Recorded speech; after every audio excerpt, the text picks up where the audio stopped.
I'm joined by Kyle Ballgames. Welcome, Kyle. How are you? Raja Sulaiman with Orzhov. Max McVitie. Congratulations, Ryan to Mars. Zach Allen. I wouldn't be here without these guys, though. So. And the champion of Proto Countertalk here, Relax.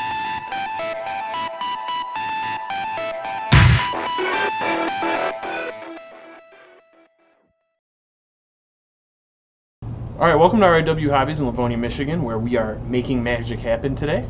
I am Zach Allen, joined by my teammate, Raja Sulaiman. and today we have some Modern for everyone. So we're going to be battling. Arkham's Astrolabe was banned about a week ago today, so Modern is a much different looking format now than it was a week ago. And we got some of the top decks, some of the decks that have been rising, you know, the cream of the crop for the last week. We're going to battle them head to head, see what really comes out on top here. So I got Goblins in front of me right now, and this deck is kind of based around a new card from M21 called Conspicuous Snoop, which is a 2-mana 2/2, and it lets you play with the top card of your library revealed, and you may cast Goblin cards from the top of your library.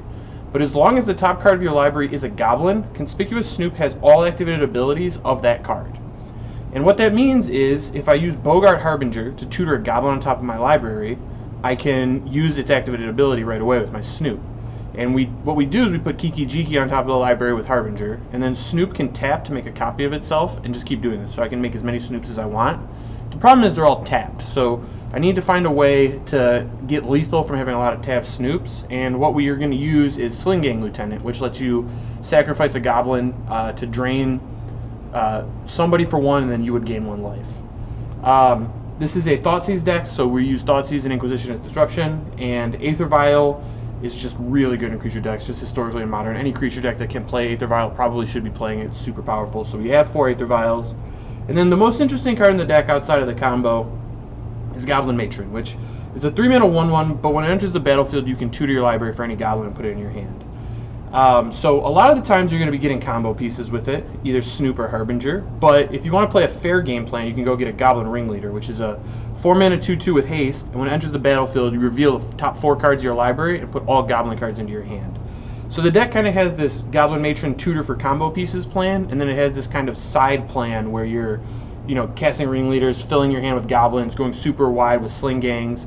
We have, you know, a Lord I can tutor for, and then Kiki Jiki actually works really good in this plan because you just start copying Matrons and Ringleaders and just getting tons and tons of value, tutoring again, drawing more cards. Yeah, it seems broken. Yep, so the fair plan is actually really impressive. There's a few interesting tutor targets. We got a bunch of 1-ofs. Some of them have activated abilities. We got a Lord, we got a Goblin that makes other Goblins cost less, and War Chief. Yeah, and we got, Goblin... Chieftain? No, sorry. Goblin Crater Maker to destroy artifacts or colorless permanents, or also to shock some stuff. You know, so a lot of interesting Goblins, and I'm going to be battling against Jun today. So, Raja, you want to explain what your deck's doing? Yeah, I don't know if this deck needs much introduction, but I'll go ahead and run through it real quick here. You know, so Astrolabe got banned, so some of the blue decks, in theory, that were kind of beating up on Jun might have gotten a little weaker.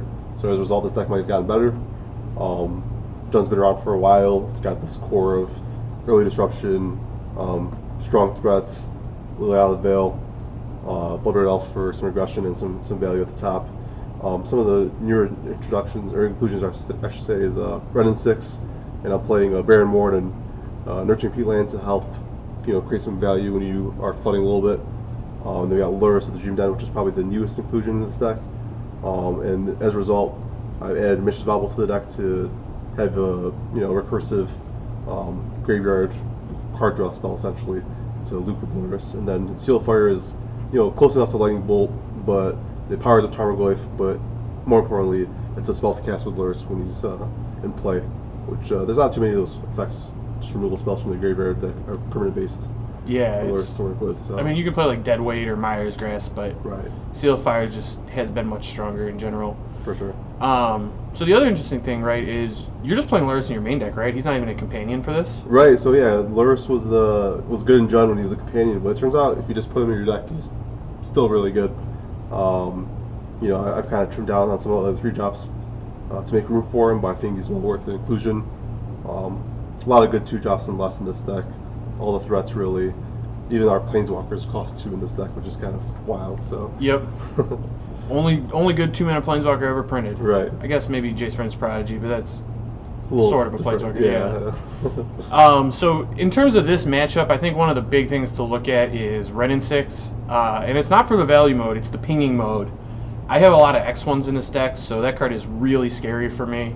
I do have some counterplay to it in, Goblin, or Munitions Expert. Sorry. Oh, it hits Planeswalkers too. It does his Planeswalkers, so I know. can be shocking, I guess, shooting for damage, Ren and 6 to get it off the table, but again, you're playing Lurrus, and you can just keep casting Ren and 6 from your graveyard, so gonna be this kind of back and forth. I expect it to be pretty grindy. I think I'm gonna have a really hard time comboing in this matchup, so I think it's gonna come down to just a grind fest, and we're gonna see what deck does it better. Yeah, historically, creature combo has always struggled to go off against Jund. It's always needed a backup plan to kind of play the fair game a little better. And I think, like you kind of alluded to with Kiki Jiki and Ringleader, you do have that option. Yep. So yeah, I'm looking forward to see how this goes. Yeah, we'll see how it goes. Let's shuffle up and get battling. All right, so we're gonna do a die roll. See who goes first. You want even or odd, Raja? I'll take odd. Even. I get to be on the play. Never lucky. So my 7 is a little heavy on these. And these cards aren't great for the matchup, but I do know I'm playing against Jund, and mulliganing against Jund isn't great. So I think I'm going to roll with this and see what happens. This might be a little loose, but this combo is pretty good against Jund, so we'll see what happens. Alright. I think I like my hand, especially in this matchup. Got some of this going on. We've established that this card's pretty strong. This one's okay, but we'll see how it goes. Alright. I'm going to play a Blood Crypt and pass.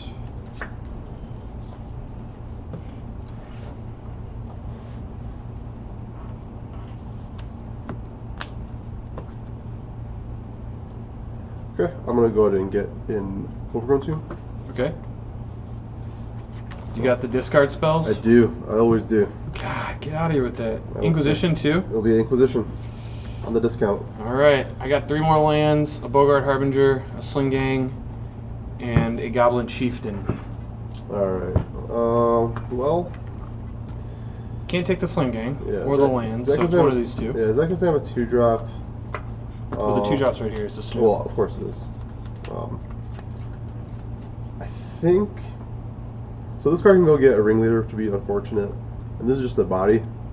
So I'm inclined to just take this for that reason, so I will. Okay. Good. I'm going to put my Black Leaf Gifts in play, stop it from coming into play tap later, and pass back to you. Alright.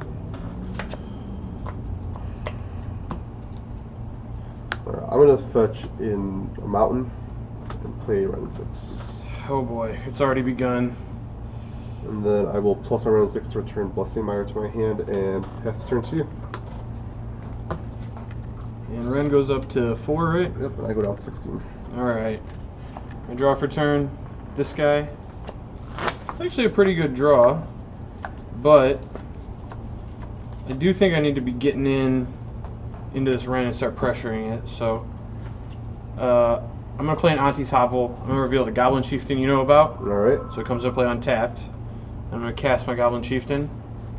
I'm going to attack Ren for 2. Makes sense? It's your turn.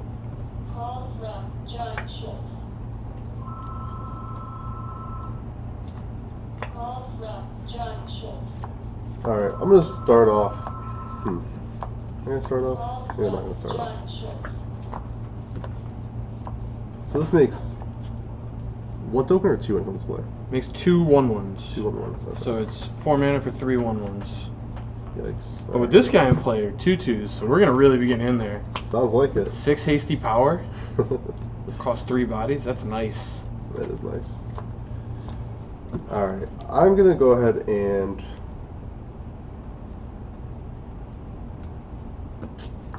Tricky. I'm gonna play the swamp, cast Scavenging Ooze. Okay. And then, as I don't have a good minus target here still, I'm just gonna go ahead and +1 again on this red and 6. And I will pass to you. Not gonna return that Inquisition? Nah, not this time. Fair enough. Maybe next turn. I do feel like there's a lightning bolt headed this way based on the way you tapped. Did I telegraph it that hard? It does kind of feel like I'm about to get lightning bolted.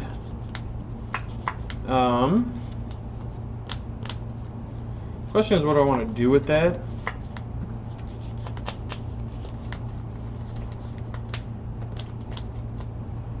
I think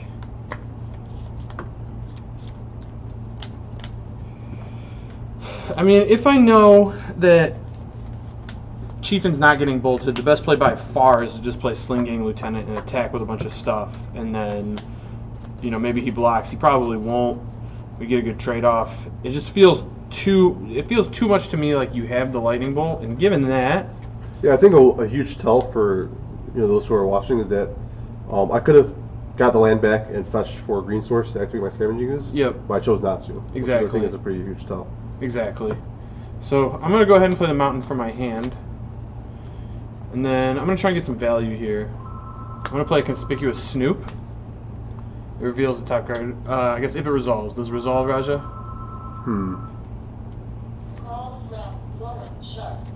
Yeah, I think that's gonna go ahead and resolve. Alright, so now I get to play with the top card of my library revealed. It's a Bloodstained Mire, so I'm not gonna get any value, which is great. Never lucky. Yep. And then I'm gonna go to attacks. Okay. I'm gonna attack Ren for 3 with my Snoop. I forgot this hit. I'm sorry, I forgot this gave this haste. I guess inside of combat, before attackers are declared, I will cast Lightning Bolt that we know about. Yep. Alright. It's your turn. Alright.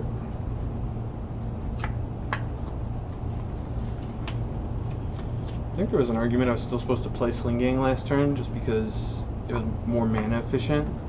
This card's kind of, high upside, high variance because, if I hit another Goblin here, it would have been awesome, Right.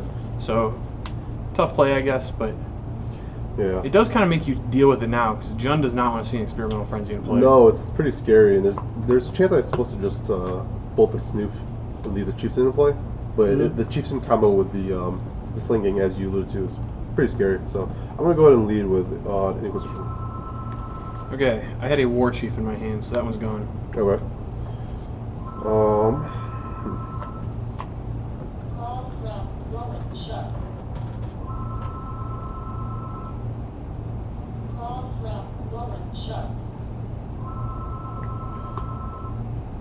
I'm gonna go ahead and play Kroxa. So I got to discard a card. You got to discard a card. Well, knowing that I'm drawing a land, I'm pretty happy to discard this mountain. I take 3 from that, correct? Yep. So that puts me to 17. Yep. And then I'm gonna go ahead and play this miter that you knew about. I'm gonna plus on nothing. Okay. And I will. I'm sorry. I'm gonna go and play this Rain Catacomb that you did not know about. Plus on nothing and pass. Okay, so I know you have 2 Bloodstained Mires in your hand of 3 cards, right? Correct. Alright. So I'm going to draw for turn. It's a Bloodstained Mire. Still going to reveal the top card of the library. It's a Munitions Expert, which is a pretty good one.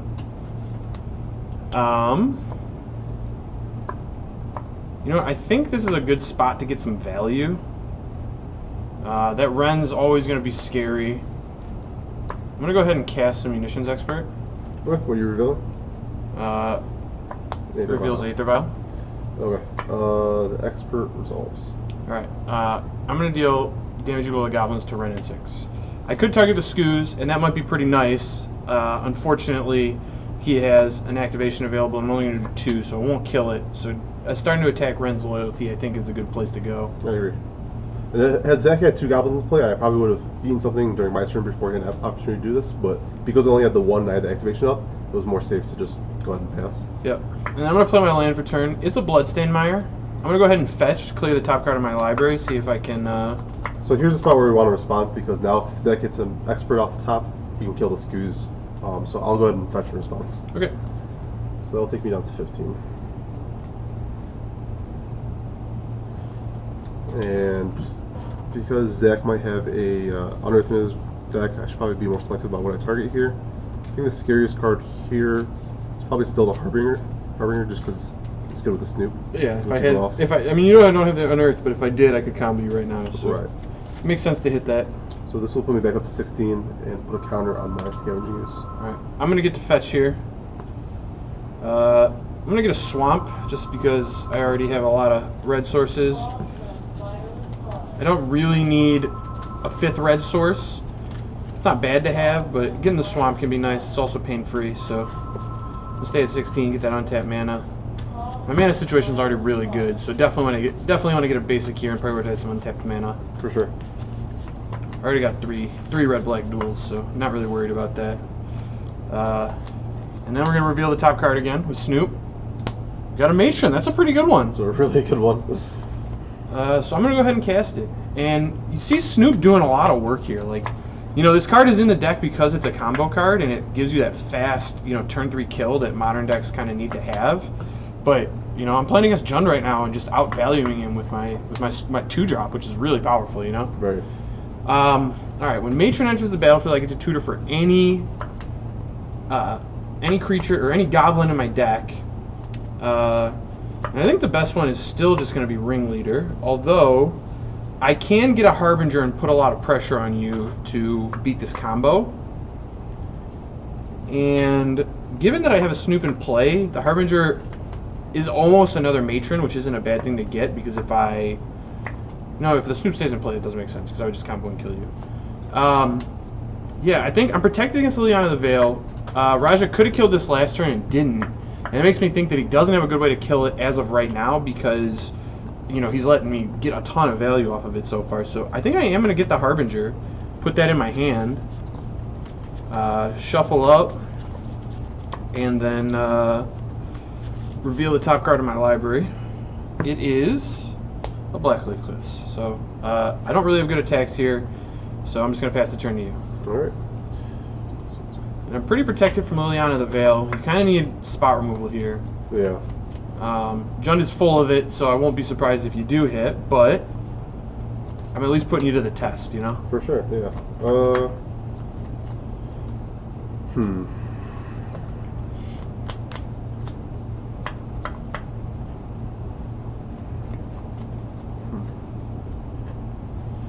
Alright, I'm going to go ahead and play this Bloodstained Mire. We knew about that one. We knew about that one. I'm going to go ahead and shoot the Matron. Matron down. And I will pass turn. Alright, this is a little ominous. I'm going to draw for turn. Blackleaf Cliffs in the hand. Reveal the top card of my library. It's a Thoughtseize. That'd be really nice in the hand right now because I would know if I could combo. But my other option is play the Sling Gang, which is not a bad play.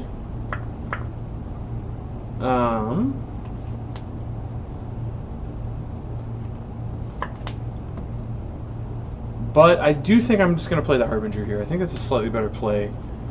He couldn't kill it before. He had one draw step that I don't know about. I'm going to put it in play and see what he does. So we're going to play the Harbinger. And that resolves. Resolves? Yep. Alright. I am going to go ahead and tutor a card to the top of my library. Surprise! It's a Kiki Jiki.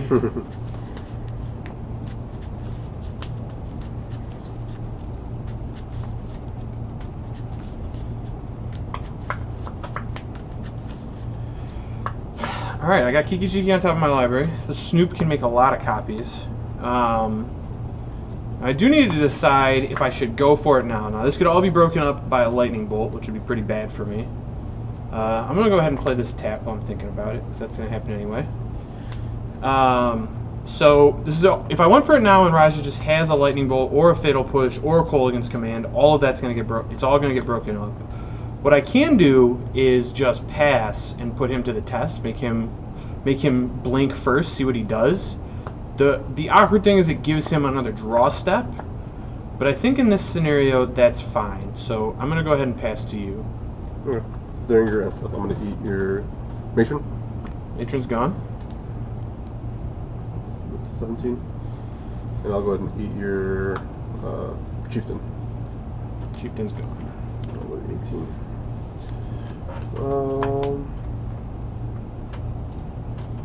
And then I will untap.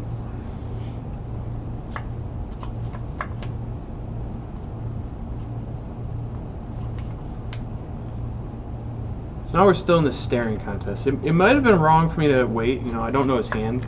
Obviously, I knew he couldn't kill it. I would have just gone for it and won the game. But this puts him into kind of an awkward spot. I'm going to -1 targeting your Harbinger. Okay, well, at least we got the Wren off the table. Now I'm kind of forced to just go for it, which is pretty awkward. I wanted to wait till end step. I'm going to go ahead and tap my Snoop, make a copy of Snoop. Okay. That's all resolves? Yep. All right, I'm going to keep doing it. I have 10,000 Snoops. Okay. The last one's going to target Harbinger. Okay. Okay. That one comes into play. I'm going to search my library for a Sling Gang Lieutenant. It's going to go on top. I'm going to drain you for 10,000. You got it. All right. Yeah, I didn't have anything. Could draw lands. Fair enough. Wren will do that to you from time to time. Yeah, I kept a 2-lander with Ren, and then Sure. I drew 1 spell on 5 lands, 4 lands. Fair enough. So, it is what it is. It is just part of how the deck functions. Yep. Alright, so now we're post board. I'm on the draw against Raja, so you can make an argument to leave in more discard, but I think the matchups play out generally a lot grindier than they did that last game. And while I like having some discard, I don't want all of it, so I'm going to trim 2 Thought Seizes because I think his deck is slightly better at grinding than mine, and I don't, you know, he plays Luris too. I don't really, that's not really the angle I want to be interacting from. Like, just having 1 in your opening hand is good, and I would like to not draw any more after that. Tarfire doesn't really kill anything in the deck. It kills Luris, it does kill Bloodbraid Elf, but that's at a cost of making your Goyfs bigger. I have 2 in the deck, so I think trimming 1 is fine. I can still tutor it up with Matron if I need to, but I don't really want it. Cutting Aether Vial might seem weird because it's super, like, it's a very integral part of how the deck functions, but Raja's also a K-Command deck. And I think going down to 3 Vial is actually pretty good. My odds of having 1 in my opening hand are still similar enough that I'm pretty likely to have 1, but it cuts down on me drawing multiple copies. It's also, as we saw in that last game, you don't want to see it with a Snooping player, right? So. Yep, exactly. You know, it's not a Goblin. And then I'm trimming some combo pieces in Crater Maker because, again, it's I have 2 Crater Makers. He's not running really any colorless permanents I want to hit. And the shot can be okay against exactly Luris and Bloodbraid Elf, but it's a little narrow. It's only 4 targets in his whole deck. And, you know, I'm going to still keep 1 copy to be able to tutor for if that matters, but really don't want it. And then I'm cutting combo pieces. Kiki's okay in the fair game plan, but it's not really what you want to be doing. But, you know, I still have access to 1 Harbinger and 1 Kiki if I'm cutting these 2, so I think that's going to be fine. And then I'm going to bring in Relic because it cuts off a bunch of Raja's engines. It cuts off Luris, it cuts off Ren and 6, it makes Goyf smaller, and it makes Scavenging Ooze not really as good. I think the card's just really good against him. Fatal Pushes because it just is a better way to kill Goyfs and Scavenging Oozes and, you know, the bigger creatures. It can even tag Luris so I can get Revolt from a fetch land or sacking a creature or whatever. And then I got my Warren Weirding, which is kind of the sack effect I'm cutting Tarfire for. So it's a sacrifice effect I can tutor for with Matron, or even put on top of my library with the other Harbinger, I think. Yep, I just have to get a Goblin card, and this counts as a Goblin. And then it has a random side effect of being able to make me sack 1 of my own Goblins and make 2 hasty 1/1s, which is pretty small, but maybe could come up, so you never know. And then just Ringleader is just the best value card in the deck, so definitely bring that one in out of the sideboard. Yeah, it definitely looks like your deck improves in this matchup post board for sure. Yep. So for me, cutting Lily out of the Veil, making Zach sacrifice 1 creature is not very good because all his creatures are kind of throwaway, except for some integral ones, and there's always some worse creatures sitting around to kind of protect them. Yeah, sack effects against a Sling Gang deck, or even just, you know, a Munitions Expert in play, not going to be very good. Yeah, or a Matron, anything like that. Sure, yeah. And the plus isn't very good because Zach's trying to get cards in play, and I'm sure you can always discard something that's not too bad for him. Yeah, I'm not holding like counter spells up or something where it's really crucial that you attack my hand. Yeah, and I don't want to go Hellbent as fast either because it's important for me to have that removal spell for your Snoop Yep. when it comes around. Assassin Trophy is probably the one I want to cut the least, but I don't want to ramp stack, and none of his creatures are really worth nabbing to give him a land, except for maybe the Snoop. Yeah, it's basically just the Snoop, and even like Assassin's Trophying a 2-drop doesn't feel great, especially when my deck's as good at using mana as this one is. Yeah, and between Seal of Fire, Fatal Push, and Lightning Bolt, I have more mana efficient ways to deal with him. Yep. Crocs kind of falls in the same boat as Liliana, it's a little too slow. And then Nilespalm doesn't really do too much against Zach's deck, so it's not really worth the inclusion. Yeah, I have 0 graveyard effects. Yep. In return, we get 2 Plague Engineers. It's probably the all-star of my sideboard in this matchup. Oh boy, that one's going to be fun to play against. Yeah, it's very hateful towards tribal decks, and Zach actually has quite a few 1/1s, probably more than the average tribal deck. So yeah, I think if I really knew Plague Engineers was coming in, I would leave the Tarfire. Yeah, that's true. But That's a I good cut point. it, so we'll see how this goes. yeah, we'll see. Liliana, similar thing, kind of just teams up with Round 6 and Plague Engineer to just pick off some of the small guys, or maybe even a 2/2. I have 1 Engineer Explosives. It's not insane this matchup, but there can be spots where Zach has a lot of tokens in play, and I can just reset those away, or if, he overcommits on a certain CMC, we can get a 2-for-1 maybe. Yep. It also can protect against the combo, which is relevant. Exactly, just kind of leave it in play. Yeah, you leave it on play on 0, and then at the part of the combo where I target the Bogart Harbinger for a second time, you just blow it up, and then I'm left with 1 Snoop. Actually, they're going to be 2-drops because they're copies of the 2/2. Oh, okay, they don't count as tokens? Yeah, Okay, so it'd have to still be on 2. Alright, well, fair enough. And then the last thing is Collective Brutality. It's not great, but I'd rather have a removal spell for the Snoop that doesn't send me back as far as like mana goes. I lose the instant speed, but I think this is a slight upgrade. But we'll see. I might be wrong about this one. It's pretty close. No, I think that one's fine too. And also, my deck does do a fair amount of draining, and it's like just kind of barely get there with Sling Gang. You know what I mean? Like I'm just barely crossing the line a lot of times. So if it comes down to it, that gain 2, drain 2 back against me could matter. Right. So I think that extra utility is definitely worth it. Yeah, like if for some reason it comes up where you had the opportunity to cast the discard spell, but you held off on a turn to resolve an Aether Vial or whatever, and I have a Plague Engineer that I really want to protect, I can use this to kind of go searching for that discard spell or removal spell before I play them. Yeah. And kind of just take over the game with them. So. Although that one's pretty small because this deck just is very short on instants and sorceries. I had 5 post board, so. Right. Well, like if the difference between winning the game and losing the game is Sure. just making sure this guy sticks around. Yeah, it makes sense. Worth it, so. Definitely makes sense. But I do think that last game was a really good example of how powerful Snoop is. Yes. Like, it just outvalued you and comboed you out and won the game. Like, that was just really, really powerful. Absolutely. Yeah. Obviously, it would have died to a single bolt, but... Yeah, and I was telling you, I think there's a chance I should have just maybe bolted the Snoop. I didn't... This is my first time playing this deck, so... Sure. I've had to experience the wrath of Snoop going off. Snoop! How you feeling about this, Raja? I think this is a keep. Hand's not great, but we do get fresh look with this interaction, and yeah, fine. This is really frustrating because these were the four cards I drew, and this is exactly the 4 cards you want to start every single Goblin's hands with against Jund. Sadly, my next 3 cards were also spells, which means I have no lands, and I'll be going to 6. Great. Yeah, that first 4 was so nice. Thoughtseize, Aether Vial, Snoop, and my Lord, too, to protect against Plague Engineer and Ren in 6. I was in a good spot. But, no dice. Rough.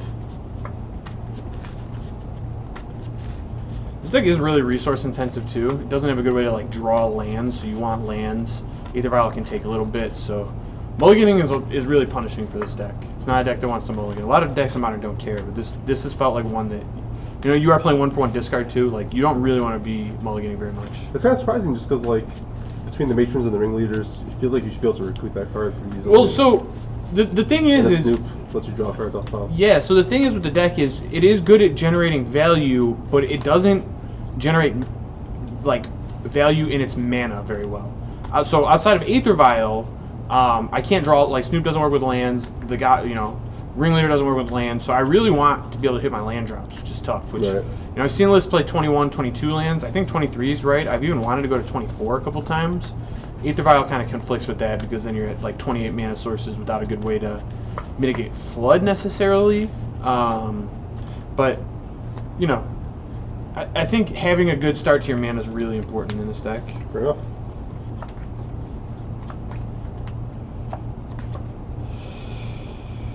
Whew. I think this hand would be a Snap Keep on the play. On the draw, it is risky to say the least. If Raja has a discard spell or a way to deal with this card, I'm going to die. But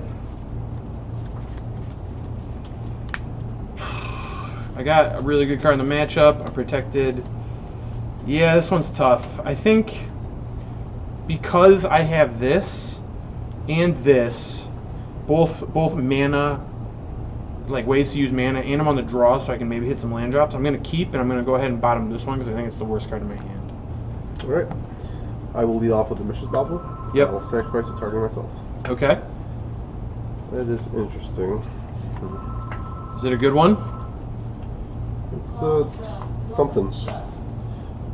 Yeah, I'm gonna go ahead and leave. Well, I always leave it on top, but I'm gonna go ahead and play a land and pass, and you're keeping on draw card. Sure. All right. That was a really awkward draw, but not that bad. So I'm gonna go ahead and play an Auntie's Hovel. I'm gonna reveal a Conspicuous Snoop. Okay. And then I'm gonna go ahead and play an Aether Vial. Pass to you. All right. Draw for turn. I'm going to play this Bauble. Yep. And I'll target myself again. You want to target me? Nah, I'm good. All right.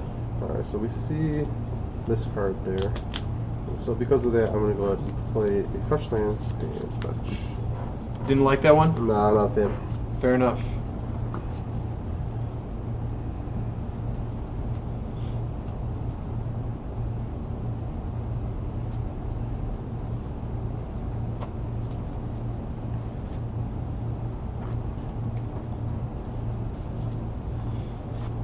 What are we getting here? Good question. Very good question. I think we're going to go ahead and not get that one. We're going to get No Burn Tomb. Okay. Alright.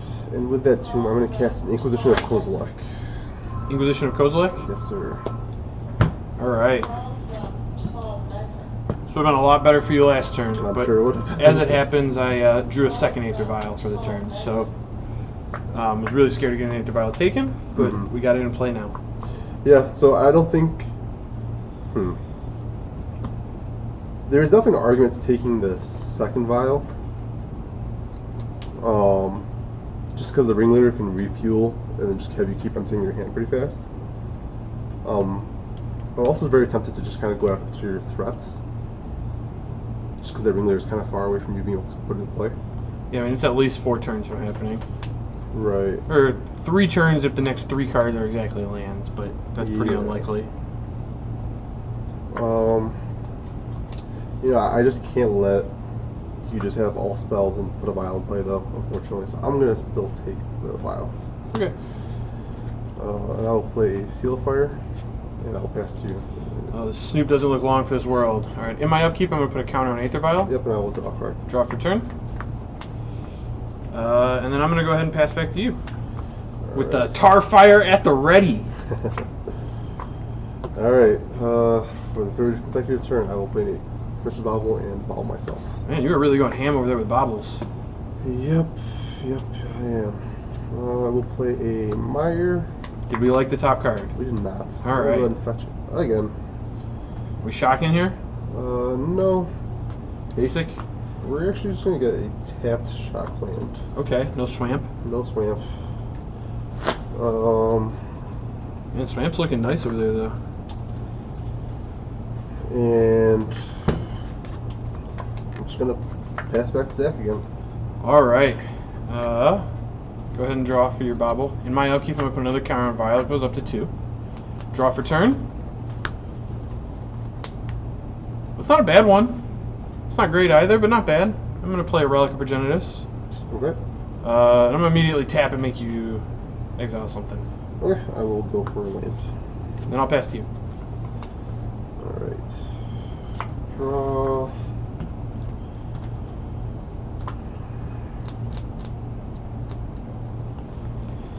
Yeah, I could have put the Snoop in place on my top card, but that's not really doing very much at the moment. Yeah. It's going to die to the Seal of Fire anyway, which is pretty annoying. It's true. I'm going to go ahead and just play the Overgrown Tomb tapped and pass to you. Alright, I am going to be taking the Vial up, so I need to use my mana. I'm really choked on it right now. I'm going to put this in play and watch it die, but before it does, I get to reveal that I'm drawing Cavern of Souls. Drawing Cavern of Souls, okay.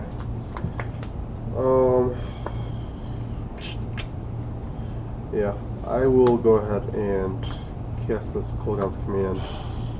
I'll go for the Shock Shatter mode. Yeah, that's real bad.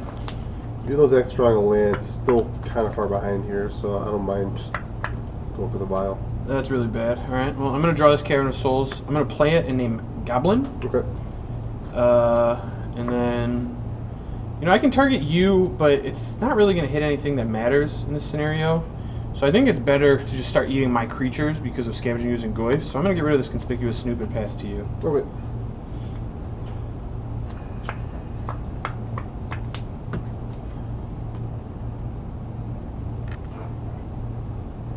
I will play Forest, tap 4 for a Bloodbraid Elf.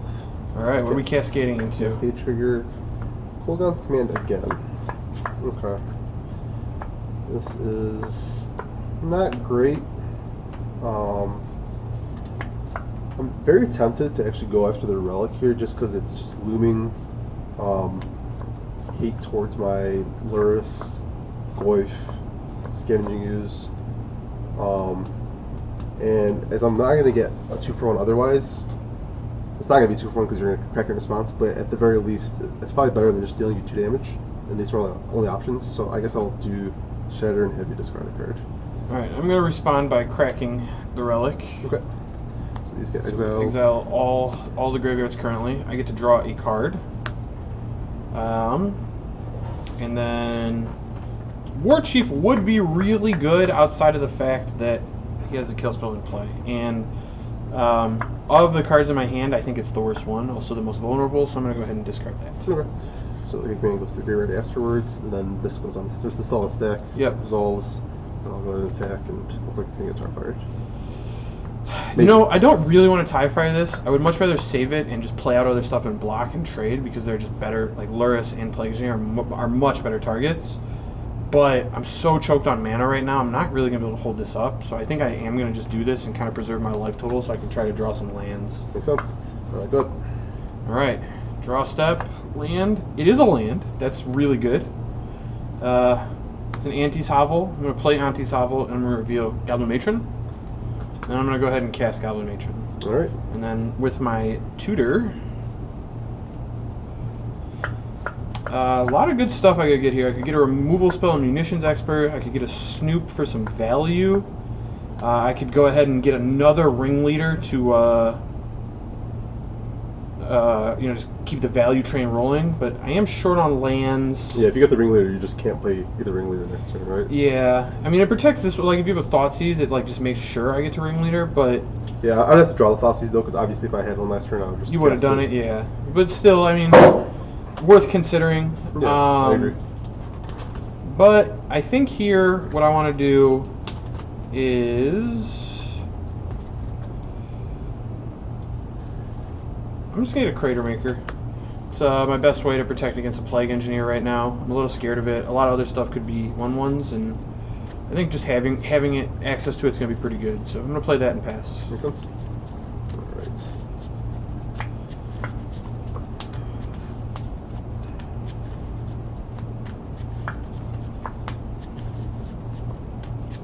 Okay. I'm going to go ahead and fire up this Raging Ravine. Getting in. Go to combat and attack. Trigger. Yep. I'm not going to block. Alright. I've taken no damage up to this point, so going to 16 is fine, I think. Okay. And I will play a fetch land and pass. Alright. Draw for turn. Still really praying for lands. We did hit a land. I'm going to reveal playing Auntie's Hovel. Wait, how'd you... Oh, sorry, yeah. Oh, so I was thinking of the Harbinger when I said you couldn't draw 4th land, because it isn't put on top of it. No, yeah, that goes in hand. It goes in hand, so yeah, that makes sense. Okay, so we drew the Hovel. I'm going to reveal the Ringleader you know about. I could also reveal the Crater Maker. Doesn't matter either way. Yep. Cast in the Ringleader. get some rolling. whiffs. We're rolling. I need some whiffs. Bad start. Another ringleader's a good start. Land I wanted. Oh no. Oh man. Well, another ringleader's not bad, but 3 lands on the bottom of the library ain't great. Yeah. All right. Go ahead, Raja. This has Or, base. yeah, sorry. That's no. I guess I might as well attack. I'll ship in for 3. So I'm at 16.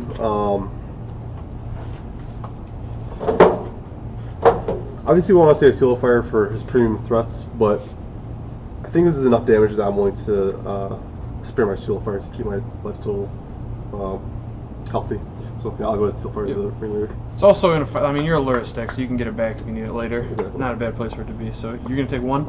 Oh, yep, I'm at 15. All right, your turn. And so I'm gonna probably fetch here. I've used 3 baubles, so like the bauble fetch land thing isn't gonna be as relevant anymore, and they're all exiled, so I can't get them back with Lurrus. And I would just like to have some healthy lands in play without having to fetch on tap later. So I'll do this right now. Get a stopping ground. I'll maximize my green mana so I can attack your graveyard with the Scavenging Ooze if I ever draw one. That makes sense. And now it looks like we got a 1/1 versus a Raging Ravine. We'll see who comes out on top. Doesn't seem like you have a ton going on over there, though. I would guess based on the way you've played that you're kind of flooding again. Yep, I am for sure. So let's draw here. I think your plan of thinning is a pretty good one. Yep. And so we're gonna go ahead and keep the beats coming. I'll attack my Raging Ravine. Yeah, no counter to this yet. I'm gonna go down to 11. You're 11. Okay. And then I drew a threat. Here's a Tarmogoyf. Oh no. Go ahead. Well, oh, is that Tarfire in the graveyard? there is a Tarfire in the graveyard, which is partly why I boarded one out. That's a bit awkward. Yep. So that's going to be land, enchantment, creature, instant, tribal. So it's a 5/6. Yeah. It's a big boy. Yes, sir. All right, I'm going to draw for turn. That's not a great one. It's okay. I'm going to go ahead and play Ringleader again. Okay. Reveal the top 4. Well, that would have been good. Yikes. These Ringleaders have not been kind. 1 and 8. Yikes. Not been kind. All right. Well, I think I'm going to go ahead and pass. Okay.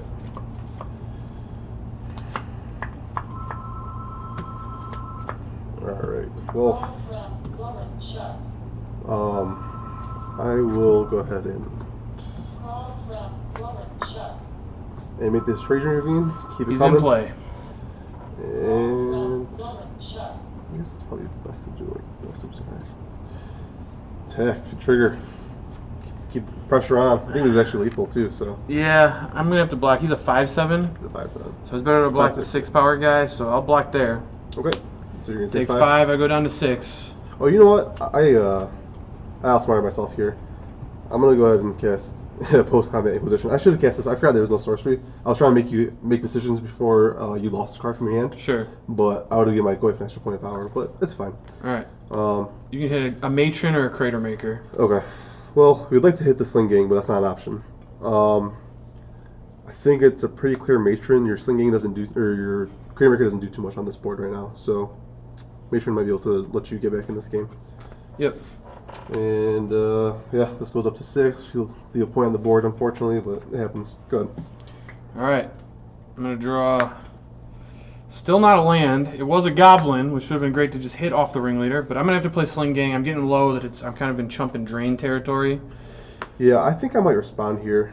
This Okay. might be kind of a weird play, but Zach's going to kind of like try to keep his life total healthy by chumping and sacrificing, right? And so I think by lightning bolting this before the tokens come into play, or even after, it doesn't really matter, I can basically deal him more damage as a result. Sure. So I'll do that. I think that's a smart play. I'm going to go ahead and sack it to itself to drain you, and I gain 1. I'm going to get 2 Goblins, and then I'm going to bash for 2. 11. I know you don't have very much else going on here, held so yep. Go ahead. If you draw, I mean, there are some draws here that are just going to kill me, but something I have to. Yep. And attack with both. You're at 7, right? I am at 7. Okay. So I have to block the Raging Ravine, so I'm definitely going to do that. Yep. Goyf is 6 power. Yeah. I could. It's funny. Magic's a game of inches. If I had just played the Inquisition before I attacked last turn, you'd be at 6. I would, yeah. I would be forced to block. forced to drain here. Yep. That said, I'm in a low enough spot that I think I'm just going to leave myself dead to Bolt and Ren and 6 and all of that, and maybe try to buy an extra turn. So I'm not going to block with this one. Just block with this. Okay. And you go to 1, and then I drew a Lightning Bolt. So. Okay. Not much I could have done. Yep. See, we were struggling on mana that whole game. The Kolaghan's command was really bad, and that was part of why I wanted to board out the 4th Aether Vial, because that situation comes up where you get your Aether, you're counting on an Aether Vial. I kept the hand based on Aether Vial. Yep. I get K commanded, and it's really brutal, Yeah, I was lucky to find those K commands pretty early on, and I'm glad I took the second vial when I did, just because it would have been way different. Although the way the game played out, your ringleaders kind of missed, but under the assumption that they actually would have been more of substance, then it would have been bad for me. Yeah, and I agree. And like if I still had the vials, they might have come down at different times. We don't know. I mean, you don't know how the game was exactly going to play out, so hard to judge on that. But yeah, I think the ringleader variance there was pretty bad, where I needed lands the whole game, kept drawing goblins, and revealing lands off my ringleader. So that was pretty rough. But that happens. I mean, that's part of the card, right? That happens some percentage of games. For sure. So it's the best card advantage a Goblin gets, and you just got to kind of live with the ups and downs of it. Fair enough. Honestly, I wonder if Snoop is just better at drawing cards than Ringleader is at this point. Well, the Ringleader is the ETB value, you know what I mean? Yeah. Which is pretty nice. The immediate value. Yep. Let's get some good hands here. Let's have an interesting game 3. Let's see it.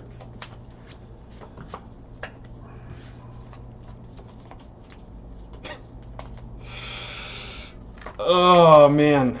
This is a really interesting hand. I think I am supposed to keep it, but boy, is it awkward.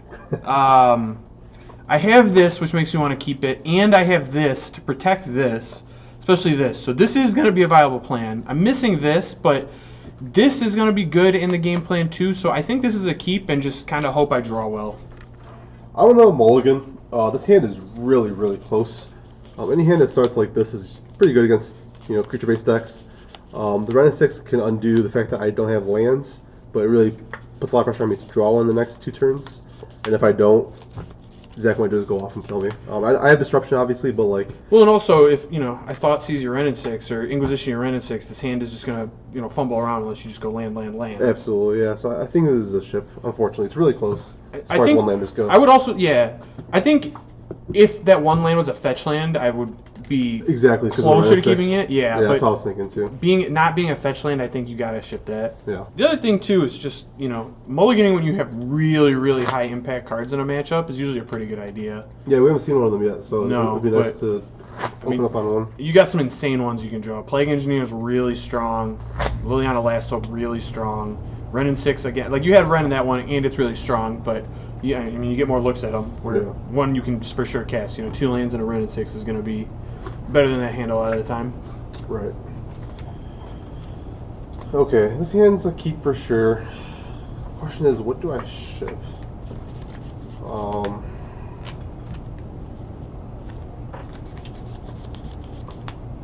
think based on what we were working with here, it's definitely between these two. We really like these 5 cards. One of these two probably have to go. Based on the fact that I don't have any positive interactions with this card yet, I think I'm more tempted to put this one on the bottom. And so I will. Alright, we good to go? I think so. I'm going to go ahead and play an Anti-Salvo. I'm going to reveal Munitions Expert. Okay. I'm going to put an Aether Vial in play and then pass the turn to you.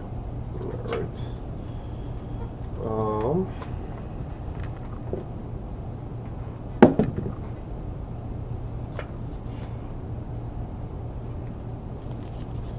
I will play I'll say my Iron Pass. Alright, in my upkeep, put a counter on Aether Vial, draw for turn.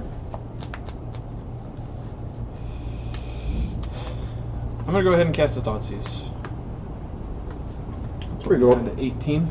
This hand is pretty good. Alright, I'm going to take the Ren and 6 because I don't want you to get that's just the best play you can have in your deck next turn. I'm going to cut you off that. Yep. Go down to 18 and I'm going to pass to you. Alright, I will I'm okay with just fetching here because I know that Overgrown Tomb will be solid for me.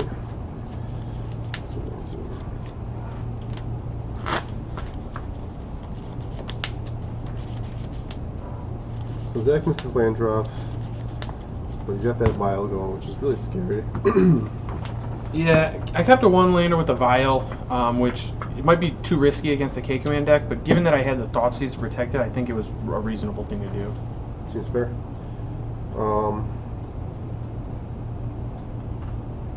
So Zach knows I have both Fatal Push and Lightning Bolt. I think that Lightning Bolt's almost strictly better than Fatal Push in this matchup. Just because I don't think there's anything that gets bigger than a Bolt range, except for it kills with Lords everything. in play. Yeah, it kills everything. And Push can miss. And there's nothing that Zach can play on turn 2, or this Aether Vial on 1 that Push can miss on. So there's no reason to put a untapped red source into play here. So I'm cool just passing with Fatal Push up. Alright. Upkeep, we're going to take a vial again. You leave up the cards I know about? Absolutely. Draw that. That's a really good draw when you're stuck on 1 land. Can't tell if that's sarcasm or not. It was definitely sarcasm. So, a little scared about what that 1 card is. I have a feeling it's a land. That's just the feeling I'm getting. I don't know why. But I do want to get this going. So I'm going to go ahead and put this in play and then start working on your graveyard. Okay. I could Thoughtseize you, but I'm not going to do that, and I'm going to pass the turn to you. So I'll exile the land just because the Ren 6 can lose the life later, and yeah. Sure.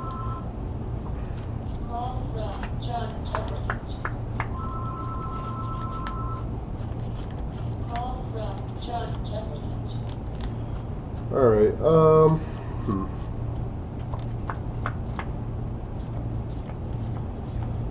gonna play this land, and I don't want to play Plague Engineer until I can get some value out of it. I'm just gonna die to a removal spell. So I'm just gonna pass. Alright. In my upkeep, put this guy on 3. Oh my gosh. Alright, and then draw for turn. It's a really awkward draw. I'm gonna go ahead and exile a card from your graveyard. Yep, I'll respond. Go to 18.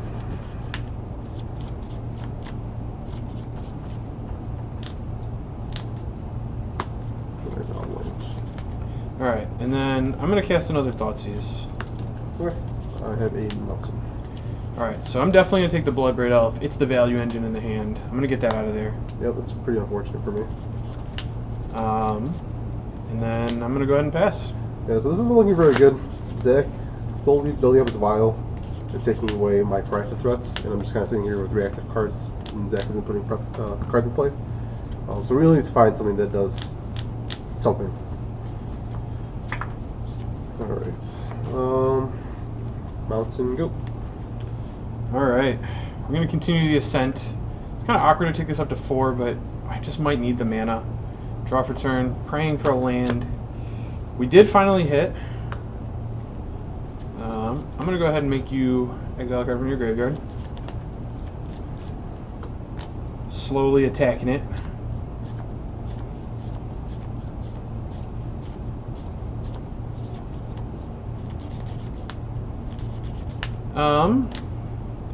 Thing is, I can play some of these cards. They're just going to eat removal spells, but you know, I think that's okay. So I'm going to go ahead and put a Snoop in play. Okay. It's going to reveal the top card. It's another Munitions Expert, and then I'm going to pass to you. So how many cards do you have left in hand? I have 3 you don't know about, and a Munitions Expert you do. Okay.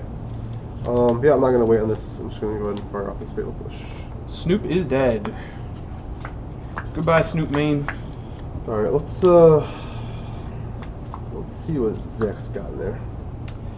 Alright, I got a Fatal Push, a Warren Weirding, and a Kiki Jiki Mirror Breaker. Okay.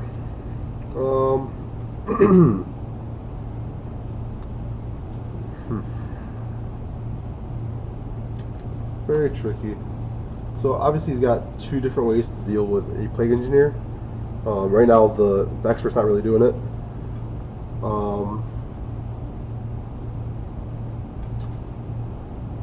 I guess the push is a little trickier for him to turn on, although it won't be too hard. whereas the weirding just is always going to get them unless I put something else into play, which is kind of hard for my deck to do. One costs a little more mana, which might be good right now because Zach's kind of tight on it. So I think, yeah, I think I'm going to go ahead and take the Fatal Push. Alright, push is gone. And I will pass back to you. The Inquisition's gone. It is. That's how that works. Alright, I could take the vial up to 5. I don't want to do that. I'm just going to go ahead and draw this. Then I'm going to pass to you. I could take it up to 5, but then my Kiki just gets bolted. I'd like to get some value off of it first, if at all possible. Right. Okay, so we drew an interesting one here, actually, for a few reasons. So we'll go ahead and play it. I got a Scavenging Use. Okay, that's not bad. Yeah. Would you like to respond?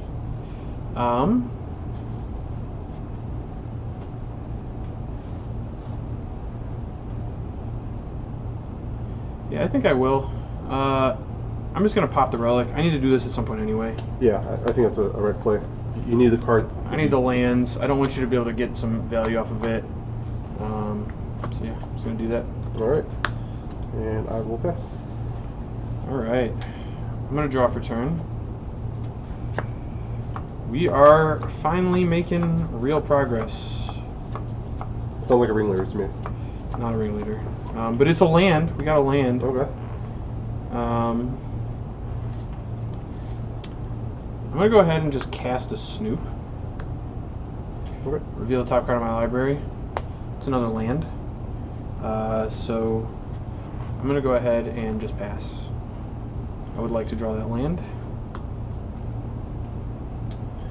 Okay. I think we learned our lesson. We need to make sure this Snoop dies. So I will cast the Lemon Block. Yep.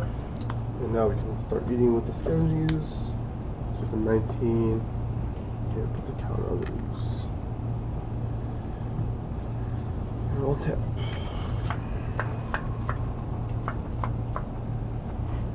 Alright, I will get in there for 3.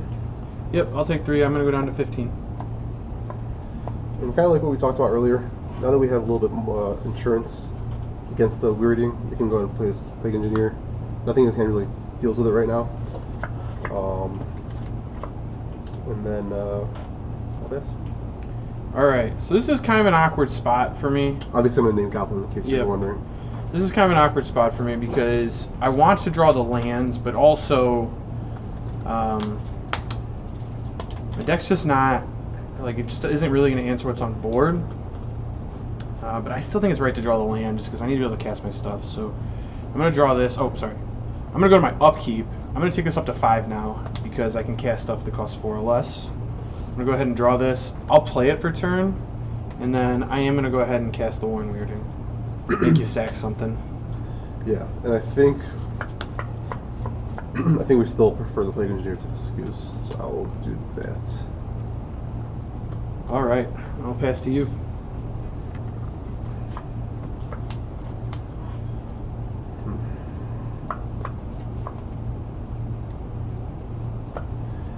We got a Bobble here. Bobbly. Zach has 2 Myers. I imagine he's going to be fetching at least 1 in his end step, so looking at his card probably doesn't do too much for us here. So I guess I will target myself. Just give myself more information before his next turn. Okay. And then I will attack for 2. Yep, I'm just going to take it. I'll go down to 13. Good. Alright, end of turn. I'm going to fetch down to 11 with both of them. Propose a shortcut. I assume you're not doing anything. Nope. It's all good. I'm going to go ahead and get 2 Blood Crypts tapped and put them both in play. Conveniently, they're together in my deck. And there you go. Alright, so this is the kind of spot where I'm praying to draw a Ringleader. A turn of Ringleader plus Kiki Jiki would be amazing. For sure. That'd be scary. You know, Tutors would be good, but I don't have, like, Plague Engineer is really scary. I don't have a ton I can do against it, you know? So, you're working with 2 cards, right? I have 2 and 1 on the way in your upkeep. Alright, fair enough. Alright. You want to draw for the Bobble? Yep. I'm going to draw for my turn. That's not a bad one. It's not great either, but it's not bad. I am going to go ahead and cast it. So I have War Chief. My Goblins have haste, and it costs 1 less to cast now. Okay. Which, as it happens, isn't really a combo with Munitions Expert, but it is what it is. And then I'm going to move to attacks. We're getting in for 1. Bash! I kind of want to play this card anyway, just because I want my skews back. So I'm going to go ahead and fire this off. I don't want to shatter his vial just because basically all it does now is cast Kiki Jiki and maybe a CGN commander. So it's not very good anymore. So I'm going to go ahead and kill this and get back my skews. Yeah. Okay. This goes to my hand. That's a bad one for me, but yep, go ahead. Alright, untap, draw. Oh, that's nice, I think. Maybe. Pretty bad. Alright, we'll play this bobble again. This time I will target Zach for more information. I'm drawing this. Okay. To the people, we're drawing that.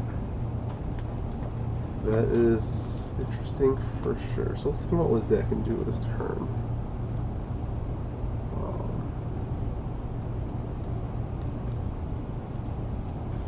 Okay. So I will Zach for 2. I will take 2 because none of my options are good here. Yep. I'm gonna And wait and pray I'm drawing Crater Maker. Hope that's what you thought about. yeah.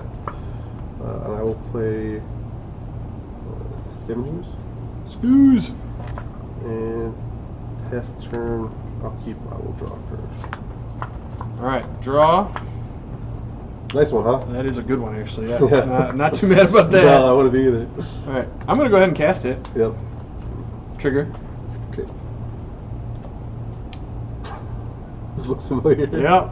Oh, Crater Maker, we did it! We're free! Yes! Then I'm gonna go ahead and pass to you. Alright. Oh, sorry. In your end step, I will eat your War Chief. War Chief's out. I go 20? Yep. Before you untap, Yeah. I think this is the best time to do it. You might have a bolt, but here we are. I'm going to put Kiki in play. Mm-hmm. And then I'm going to tap Kiki to copy Ringleader. Yep, I have the bolt. And I will bolt your Ringleader response. But not the Kiki? Nope. Okay. Fair enough. Alright. And so I'll untap, draw a turn. We're going to go ahead and play this Renin 6. Oh my god, Renin 6 plus Plague Engineer is too much, man. Yeah, it's kind of going off. I will shoot down your Kiki Jiki.